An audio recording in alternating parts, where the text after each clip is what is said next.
우리 서로 인사 안 하셨죠? 인사합시다. 사랑하고 축복합니다. 네, 잘 오셨습니다. 오늘도 말씀을 통해서 하나님 말씀을 듣는 시간이 아니라 하나님을 만나고 돌아가시는 그런 시간 될 수 있기를 축복합니다. 우리가 지난 10장부터 계속해서 이야기하고 있는 주제는 고넬료, 이방인 백부장이었던 고넬료와 베드로의 만남의 사건입니다. 지금 10장 1절부터 오늘로서는 이제 고넬료에 대한 이야기를 마치려고 하는데 11장 18절까지 이게 총 몇 절이냐면 66절이에요. 66절입니다. 한 사람의 사건이 66절에 걸쳐서 성경에 기록되어 있는 것은 이것은 흔치 않은 일입니다. 그만큼 이렇게 길게 기록이 되어 있고 또 10장에 있는 내용이 11장에서 다시 그대로 복귀하듯이 그 내용들이 진술되어지고 있죠. 그죠? 이러한 이 모습은 뭐냐면 그만큼 이것이 굉장히 중요하기 때문입니다. 어쩌면 여러분들은 그런 마음의 질문을 가질 수도 있어요. 아니 뭐 이 얘기를 계속 무려 3주에 걸쳐서 하시나? 그러면서 또 그런 질문이 들 수 있어요. 도대체 고넬료의 사건이 나하고 무슨 상관이 있는가? 그렇게 질문할 수도 있는데 그렇지 않습니다. 오늘 이 베드로의 이 사역은 단순히 베드로가 전도를 했고 전도 사역에 정말 성공적으로 사역을 했다라고 하는 그런 성과를 보여주기 위해서 하나의 에피소드로 보여주기 위해서 기록된 것이 아니라 이것은 결국은 예수께서 우리 모든 그런 믿는 자들에게 주신 지상 명령이 있죠. 사도행전 1장 8절 말씀, 성령이 너에게 임하시면 너희가 권능을 받고 예루살렘과 온 유대와 사마리아와 어디까지? 땅 끝까지 내 증인이 되리라 그러셨는데 이전까지는 예루살렘과 온 유대와 사마리아까지는 갔어요. 근데 사마리아까지 갔다는 얘기가 이게 유대인 지역이에요. 사마리아의 그 경계를 못 넘고 있었던 거예요. 그 장벽, 보이지 않는 그러한 어떤 장벽이 있었어요. 그런데 오늘 이 고넬료와 이 베드로의 만남 그리고 고넬료의 회심 사건을 통해서 드디어 이것이 사마리아를 돌파해서 어디로 나아가는 거예요? 땅 끝으로 나아가는 그런 결정적인 기점이 되는 사건이기 때문에 그것이 중요해요. 아주 견고한 장벽, 보이지 않는 장벽. 우리는 한국 사람이기 때문에 당시 유대인들이 가지고 있었던 선민의식, 유대인들이 가지고 있었던 이방인에 대한, 유대인들은 이방인을 뭐라고 부르냐면 쟤네들은 지옥의 땔감이라고 불렀어요. 짐승이라고 불렀어요. 개라고 불렀어요. 우리로서는 이 피부에 와닿지 않는 어마어마한 장벽이 있었어요. 그 장벽이 돌파되는 거예요. 이것은 마치 무엇과 같으냐면 천동설을 믿고 있던 사람들이 코페르니쿠스가 무엇을 주장했죠? 지동설을 주장했죠. 태양을 중심으로 그전까지는 지구를 중심으로 태양이 돈다고 생각했어요. 그런데 코페르니쿠스가 뭐라고 얘기했어요? 아니야, 태양을 중심으로 지구가 도는 거야 라고. 이것은 왜 지구를 중심으로 태양이 돈다고 이것도 믿음에서 나온 거예요. 신앙관이었어요. 하나님을 믿는 하나님의 백성들, 우리는 하나님의 사람들인데 이것도 하나의 고대적인 그런 신앙관에서 나온 거였거든요. 그런데 어떻게 우리가 태양을 중심으로 도냐? 이것도 굉장히 파격적인 아주 센세이션한 그런 아주 급진적인 그런 보고였던 것처럼, 그러나 결국 이를 통해서 유대인들의 폐쇄적인 유대 선민의식과 그리고 그들의 어떤 잘못된 아집을 부수게 됐고 결국은 이방인 선교에, 이방인 선교라는 건 뭐냐면 여러분 유대인들이 보면 우리도 어떤 사람들이죠? 이방인이에요. 우리도 역시 구원받지 못하는 백성이에요. 결국 여기서 고넬료의 사건을 통해서 터진 물고 그리고 복음의 진전과 복음의 진보가 돌아서 지금 우리에게까지 온 거예요. 고넬료의 사건이 우리와 상관이 없다고요? 아니요. 바로 이 사건 때문에 이 결정적인 이러한 돌파의 사건, 이 장벽이 무너지는 사건 때문에 복음이 삽시간에 이방으로 퍼져나갔고, 합법적으로, 그리고 돌아서 오늘 우리가 이렇게 예배를 할 수 있게 되어진 것이다 라고 하는 것을 생각해 보셔야 돼요. 오늘 말씀으로 들어가 보죠. 우리 1절부터 3절 말씀을 다 읽어보도록 합니다. 시작. 유대에 있는 사도들과 형제들이 이방인들도 하나님의 말씀을 받았다함을 들었더니 베드로가 예루살렘에 올라갔을 때에 할례자들이 비난하여 이르되 네가 무할례자의 집에 들어가 함께 먹었다 하니. 여기서 베드로가 가이사랴에서 예루살렘으로 올라갔어요. 그랬더니 사람들이 뭐라고 말합니까? 베드로를 비난합니다. 근데 여기서 주목해야 될 단어가 있는데 할례자와 무할례자입니다. 이게 왜 중요하냐면 이전까지는 유대인, 이방인으로 불렸던 사람 이 호칭이 바뀌어요. 여기서 할례자는 누구예요? 유대인이고 무할례자는 이방인을 말하는 거예요. 왜 유대인, 이방인이 아니라 할례자, 무할례자로 바뀌었을까? 이게 여기서 문제가 되는 거예요. 이 지금 무할례자라고 부르는 것은 뭐냐면 이방인들을 지금 멸시하는 단어예요. 이거요. 저것들, 아이고 저것들 할례 받지 못한 것들, 이런 뉘앙스인 거예요. 근데 또 한 가지 주목해야 될 것은 여기서 할례자들이죠. 베드로를 비난하고 있는 할례자들, 그들은 누구입니까? 예수님을 안 믿는 사람들입니까? 유대주의자들입니까? 아니면 기독교인들입니까? 네? 이렇게 나와 있죠. 유대에 있는 사도들과 형제들이겠어요. 여기서 유대에 있는 사도들과 형제들이 바로 할례자들이에요. 그건 믿는 사람들이 안 믿는 사람들이에요. 믿는 사람들이에요. 이 사람들 뭐라고 말해요? 유대인 크리스찬, 주이시 크리스찬이라고 한 사람들이에요. 유대인으로서 기독교인이 된 사람들이에요. 다 사도들이 그렇고 당시의 성도들이 다 유대인이었기 때문에 유대인으로서 기독교인들이 지금 베드로를 비난하고 있는 거예요. 이방인 구원에 있어서 여기서 할례자, 무할례자라는 표현이 그렇습니다만 결정적인 어떤 걸림돌이 되었던 것이 이게 할례입니다. 아시죠? 할례? 남성의 생식기에 표피를 베는 할례. 이 할례는 선민이라는 상징이에요. 하나님의 백성이다 라고 하는 상징이죠. 이게 왜 그러냐면 모세 율법 때문에 그래요. 그리고 이방인들도 유대인으로 개종할 수 있었어요. 이방인들이 유대인으로 개종하려면 뭘 받아야 돼? 할례를 받아야 돼. 그죠? 성경에는 그래서 할례 받아야 된다고 그러니까 다 죽여버린 사건이 있었잖아요. 자, 우리 출애굽기 12장 48절입니다. 너희가 함께 거류하는 타국인이 여호와의 유월절을 지키고자 하거든 그 모든 남자는 할례를 받은 후에야 가까이 하여 지킬지니 곧 그는 본토인과 같이 될 것이나 할례 받지 못한 자는 먹지 못할 것이다. 본토인과 같이 된다는 것은 유대인이 된다는 거예요.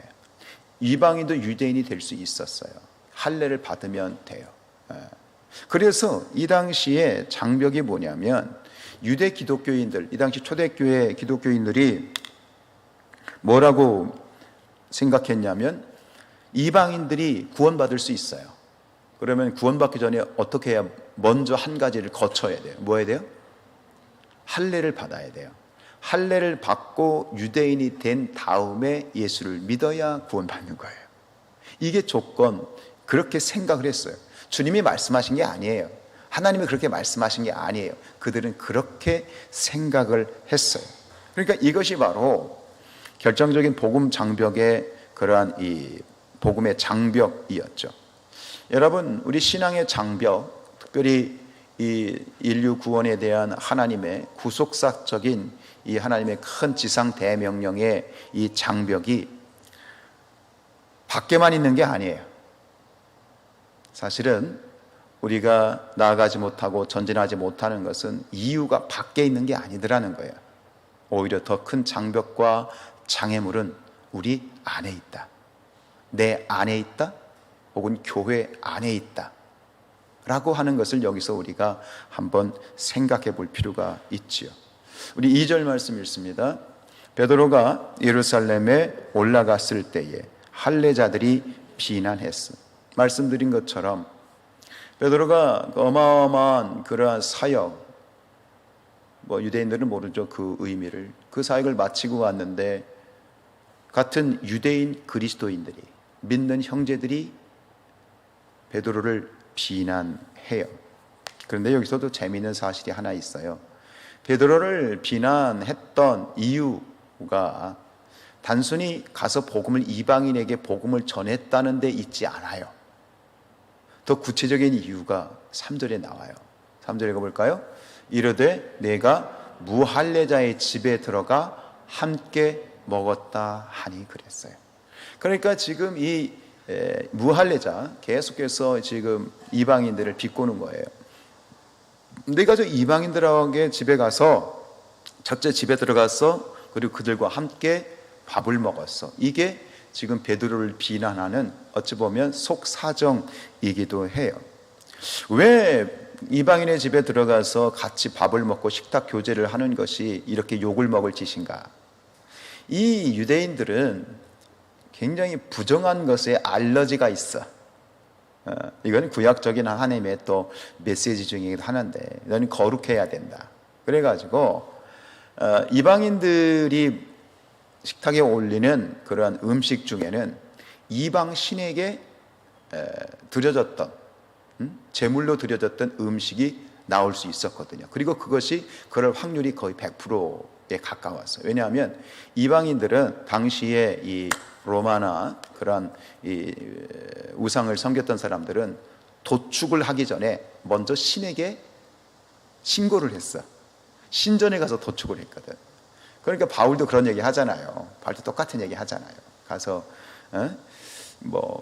우상에게 바쳐진 제물을 먹어야 되느냐 말아야 되느냐 그 논란을 얘기하잖아요. 그러니까 그렇게 되면 그 부정한 음식, 그걸 부정한 음식으로 봤죠. 우상에게 제물로 바쳐졌던 부정한, 우리말로 말하면 제사상에 올려진 음식이 나왔다 이거예요. 제사상에 올려진 음식이 나왔는데 그걸 먹는다 그러면 그게 부정하다 이렇게 생각을 한 거예요. 이방인과 식탁 교제하는 것, 이것은 유대인들에게는 수치였어요. 치욕이었어요. 그리고 부정한 행동이었어요. 그런데 여러분, 이방인들과 같이 그렇게 밥을 먹는 거, 식탁 교제를 하는 거, 제사상에서 여러분 질문을 드려볼까요? 제사상에 올려졌던 그 음식을 먹어도 돼요, 안 돼요? 그 목장에서 나누어 보세요. 바울이 뭐라고 얘기했는지. 제사상에 올려졌던 음식을 먹어도 돼요, 안 돼요? 아마 지금 여러분들 생각이 갈릴 거예요. 어떤 분들은 안 돼. 그렇고 어떤 분들은 뭔 상관이 있어. 근데 거기에 대해서는 이 바울의 이야기를 들어보세요. 고린도서에서 나와 있어요. 어쨌든 간 이 부분에 대해서 여러분 이것이 과연 하나님이 하신 말씀, 구약의 말씀일까요? 구약의 계명이 나와 있을까요? 너희들은 이방인들하고 같이 밥 먹으면 안 돼. 겸상하면 안 돼. 이게 나와 있을까요? 안 나와 있을까요? 없어요. 이 관습은 뭐냐면 랍비의 전통이에요. 선생님들, 당시 랍비 아시죠? 선생님들, 율법 교사들의 가르침이었지 하나님의 말씀이 아니었어요. 근데 그걸 누구의 가르침처럼, 누구의 말씀처럼, 하나님의 말씀인 것처럼 스스로 사람이 만들어 놓은 것을 그렇게 오바해서 그렇게 처리하고 있던 거예요. 얼마나 비인간적이에요. 관용이 없어요. 여러분, 하나님이 저 이방인들과 믿지 않는 사람들과 죄인들과 같이 밥을 먹고 겸상하는 그거를 지금 우리 입장에서 생각해 보면 하나님이 그런 걸 하지 말라고 하시는 분인가요? 성경에 보면 경고도 있고 책망도 있고 징계도 있어요. 근데 성경에 나와 있는 그런 책망과 징계는 결국 사랑의 이면일 뿐이에요. 하나님은 징계 중이라도 우리를 돌아보시고, 우리를 책망하시는 이유는 마치 부모가 자식에게 너 이러면 혼난다, 너 맞는다, 그리고 잘못하면 회초리도 때리는 것이 부모인 것처럼, 하나님의 모든 말씀은, 하나님이 원하시는 것은 구분이나 배제나 선을 긋고 당을 짓고 따돌리고 뒷담하고 하는 것이 아니라, 하나님은 사랑이세요. 이거를 빼놓은 거예요. 단순히 글자적인 계명에 포커스를 맞춘 것이지, 그 안에 숨겨있는 하나님의 마음은 그들이 모르고 있었던 거예요. 하나님은 선민이에요. 이스라엘은 하나님의 선택받은 백성, 선민이에요. 그런데 왜 이스라엘을 하나님이 선택하셨죠? 그들이 다른 민족보다 우수해서, 잘나서, 똑똑해서? 천만의 말씀이요. 성경에 보면 그 어떤 나라보다도 더 작은 나라, 찌질했다라고 그랬어요. 하나님이 이스라엘 백성들을 선민으로 선택하신 이유는 조건이 없어요. 그냥 선택하신 거예요. 그리고 그들이 잘나서 선택한 것도 아니고 목적이 있어요. 너희를 내가 거룩한 나라, 제사장의 나라, 거룩한 백성 삼겠다. 왜? 너희를 통해서 이 온 세상이 구원받고, 너희를 통해서 온 세상이 축복받기를 원한다 라고 하는 하나님의 축복의 통로로 삼은 것이 선민이지, 너희만 구원받아, 너희만 내 새끼야 라가 아니에요. 그런데 유대인들은 착각하고 있었죠. 여러분, 우리가 이미 하나님 앞에 이렇게 나와서 예배하고 또 하나님 앞에 찬양하고 기도할 수 있는 것, 큰 축복입니다. 우리는 영적인 이스라엘로서 하나님이 우리를 선민 삼아 주셨습니다. 왜 그럴까요? 목적이 있는 거예요. 나를 통해서 세상이 구원받기를 원하시고, 아멘. 나를 먼저 선택하셔서, 나를 먼저 선민으로 삼으셔서 죽어가는 저 사람들을 구원하라고 우리를 먼저 부르신 거예요. 유대인들을, 이스라엘을 선택하셨던 목적처럼 오늘 우리도 마찬가지로 이런 특별한 사명을 가지고 있는 그러한 그리스도인들임을 잊지 마시고, 때로 그런 분들이 있어요. 저 마귀 새끼는 뭐하나, 내 마음에 안 드는 사람이면 무조건 마귀야. 저 사탄은 뭐하나. 아니요, 그렇게 구분짓고 따돌리라고 그런 게 아니에요. 기도하라는 거예요. 저 찌질하고, 아유, 저 인간 같지도 않고, 그러나 그를 위해서 기도하고 하나님의 마음을 가지고 그를 하나님께로 데려와서 같이 천국 가라고. 아멘. 그래서 우리를 이렇게 구원해 주신 거예요. 이거를 잊지 않기를 축복합니다. 이것을 모르고 있었던, 이런 하나님의 뜻을 모르고 있었던 당시 유대인 그리스도인들은 베드로를 비난합니다. 그러나 베드로는 알아요. 이제 깨달은 거예요. 가이사랴에서 봤거든요. 하나님이 하신 일을 봤거든요. 아, 이게 하나님 뜻이구나. 그래서 베드로는 최선을 다해서 자기 형제들에게, 사도들에게 변증을 시작합니다. 4절입니다.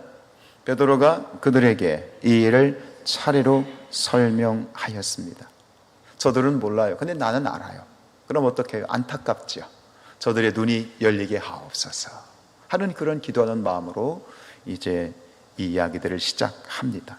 천천히, 차례대로, 진지하게, 구체적으로, 정말 거기에 내가 부안해동하지 않고 정말 주님의 마음으로, 성령의 이끄심으로 하나하나 차근차근. 그래서 뒤에 이어지는 내용들을 보면 앞에 10장에 있었던 이야기들을 복기하듯이 아주 자세하게 쭉 일모요연하게 설명을 하고, 그리고 마지막에 후반에 가서 이제 결론을 짓기 시작합니다.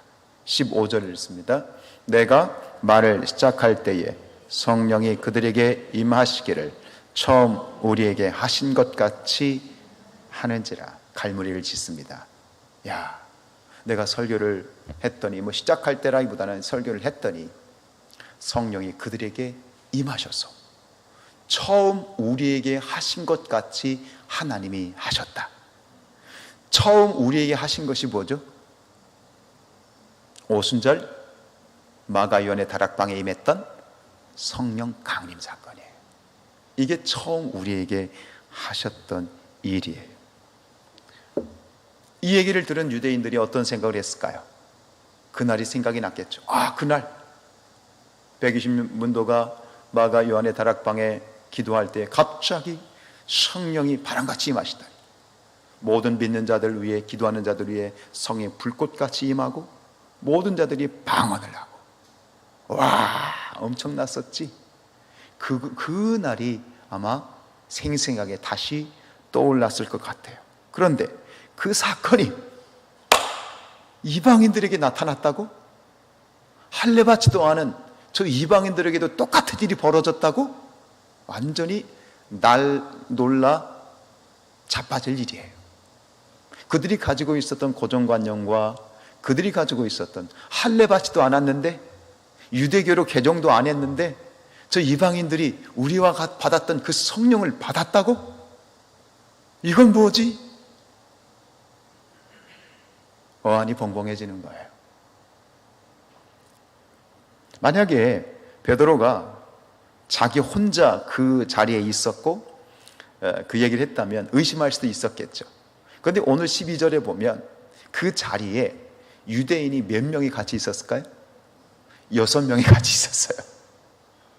2명도 아니고. 당시에 증인의 숫자가 2명이잖아요. 최소한 2명이 돼야 그 사건을 입증할 수 있거든요. 근데 2명도 아니고 곱하기 3배야. 6명이 그걸 봤거든요. 그게 베드로가 한 이야기를 옆에서 6명이 물었겠죠. 야, 진짜냐? 정말 그랬어? 그랬어. 6명이 이구동성으로 베드로를 지지하는 거죠. 빼박입니다. 더 이상 부인할 수 없는 거예요. 이런 일이 벌어졌어요. 찬송가 288장에 보면 이것이 나의 간증이요 이것이 나의 찬송일세, 나 사는 동안 끊임없이 구주를 찬송하리로다. 결국 베드로가 고백했던 베드로가 변증한 그 변증은 단순한 변증이 아니라 베드로의 간증이기도 해요. 그리고 6명도 역시 같이 갔던 6명의 유대 크리스천들도 그들에게도 역시 간증이었을 거예요. 여러분, 이게 뭐냐? 직접 귀로만 듣고 그냥 간접적으로 들은 것이 아니라 내가 직접 보고, 내가 직접 듣고, 내가 직접 체험한 것, 이걸 뭐라고 말하느냐? 이것을 나의 복음이라고 얘기해요. 이 자리에서 이 유대인들의 편견과 고정관념이 깨어졌던 것은 간증이 있었기 때문이에요.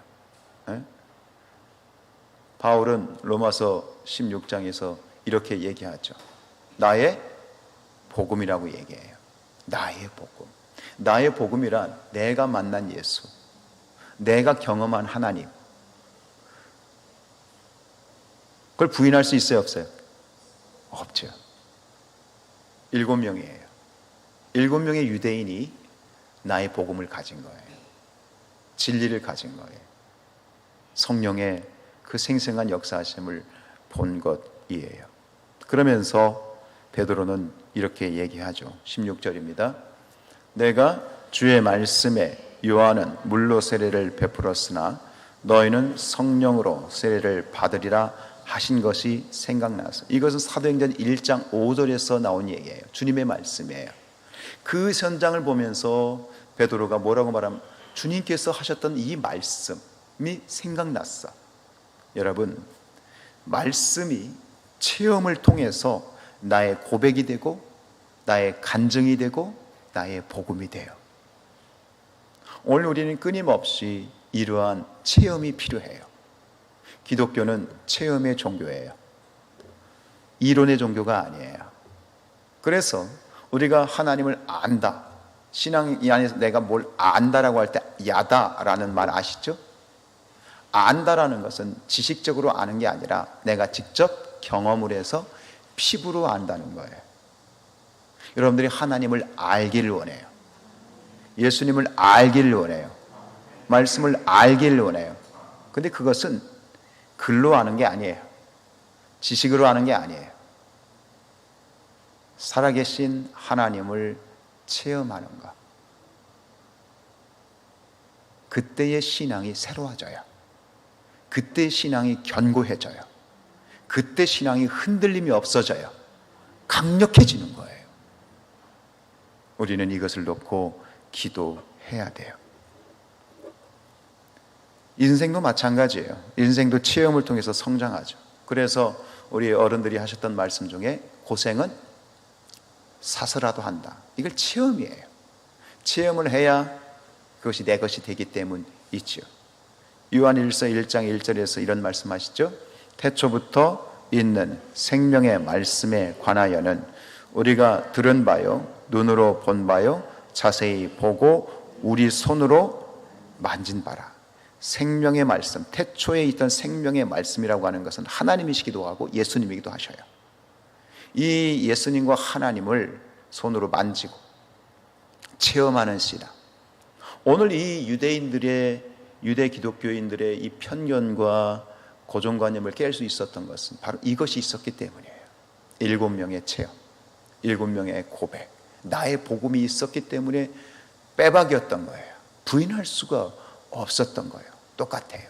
세상 가운데에도 우리가 복음을 증거할 때 내가 만난 예수, 내가 경험한 하나님, 그것처럼 강력한 복음이 없어요. 그것처럼 강력한 메시지가 없고 그것처럼 강력한 능력이 없어요.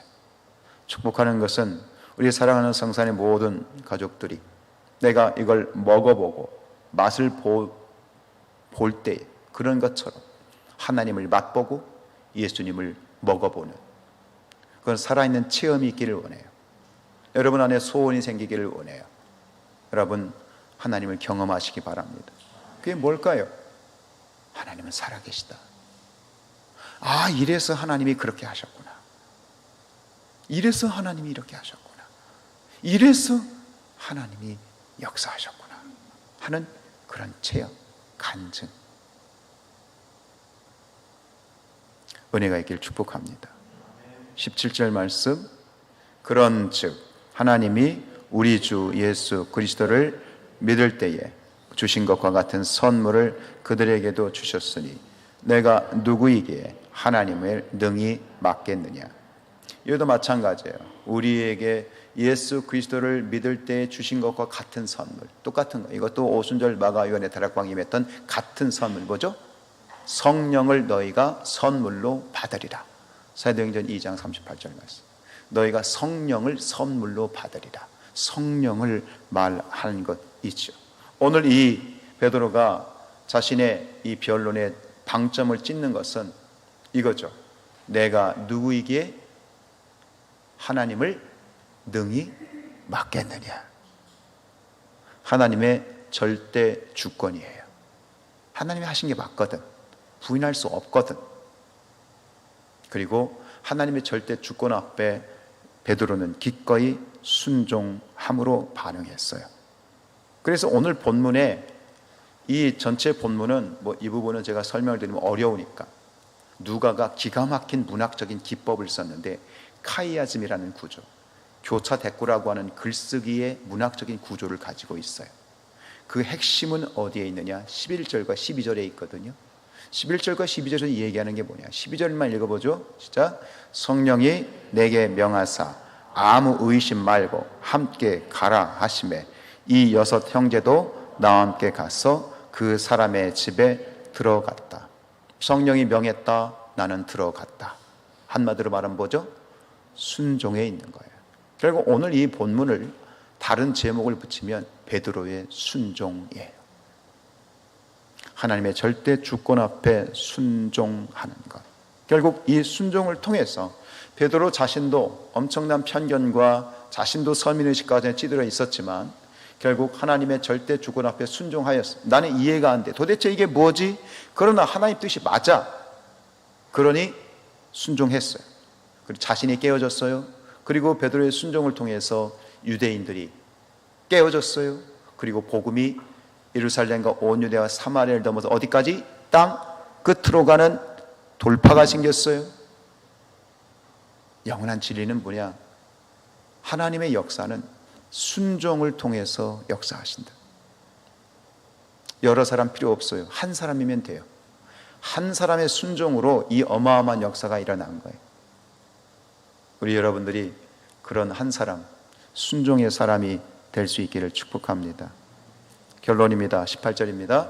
그들이 이 말을 듣고 잠잠하여 하나님께 영광을 돌려 이르되 그러면 하나님께서 이방인에게도 생명 얻는 회개를 주셨다.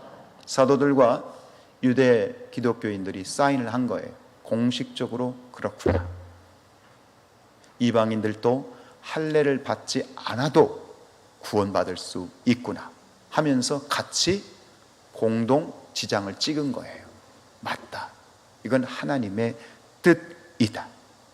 하나님의 개입, 베드로의 순종을 통해서 어마어마한 복음의 이 견고한 장벽이 깨어지고 복음이 돌아 오늘 우리가 구원의 백성으로 이 자리에서 기쁨으로 예배하고 있음에 감사할 수 있기를 축복합니다. 그렇습니다.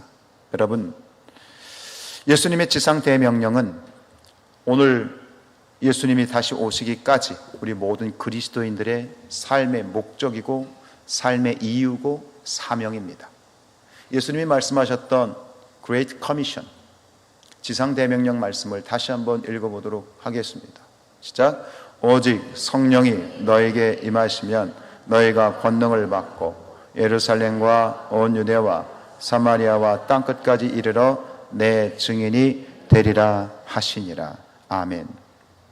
여러분, 우리는 언제 어디서나 그리스도인으로 살아간다는 것은 우리가 언제 어디서나 복음의 전령이 되고 십자가의 전달자가 되고 그리스도의 향기를 뿜어내어서 축복의 통로가 되어서 믿지 않는 세상이 하나님을 믿고 구원받게 하는 것이 우리 그리스도인의 삶의 목적입니다.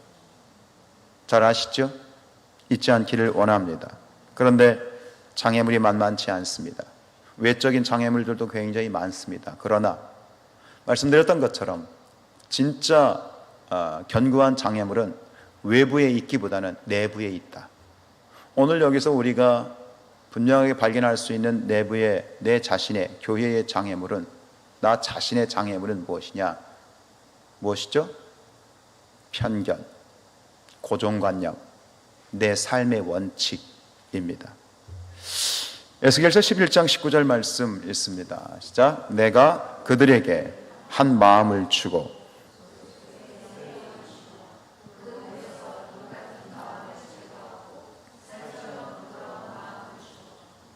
고정관념이라는 건 뭐냐? 굳어진 생각입니다.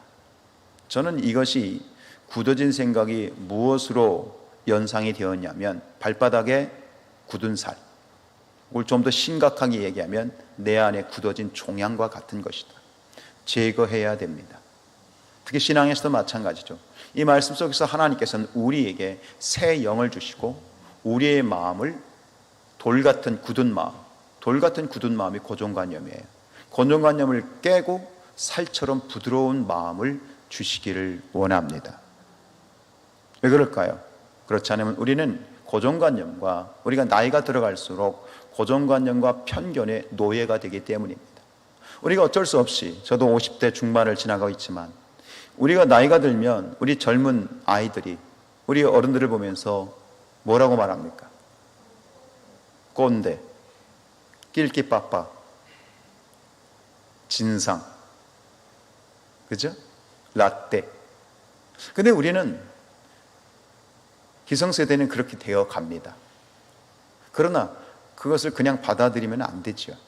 왜냐하면 우리는 기본적으로 밭에 밭을 그냥 내어두면 어디서 생기는지 잡초가 무성해지는 것처럼 우리의 마음도 내어버려두면 굳어지고 단단해져서 그것이 굳은 살이 되고 종양이 되는 것이죠. 소통이 안 되는 거예요. 신앙적으로도 마찬가지예요. 지금 유대인들이 가지고 있었던 이 라떼, 진상, 낄끼빠빠, 꼰대, 이거는 반드시 무너져야 돼요. 왜요?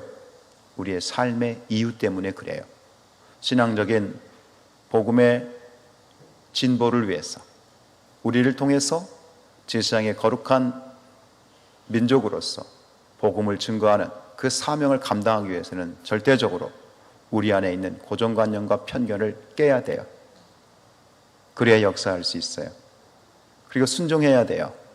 그래야 하나님이 일하실 수 있어요. 근데 이것이 쉽지 않은 것 같아요. 절대 쉽지 않은 것 같아요. 그래서 사람의 힘으로는 힘들어요. 그러나 우리가 할 수 있는 최소한 이건 있는 것 같아. 다름을 인정하는 거.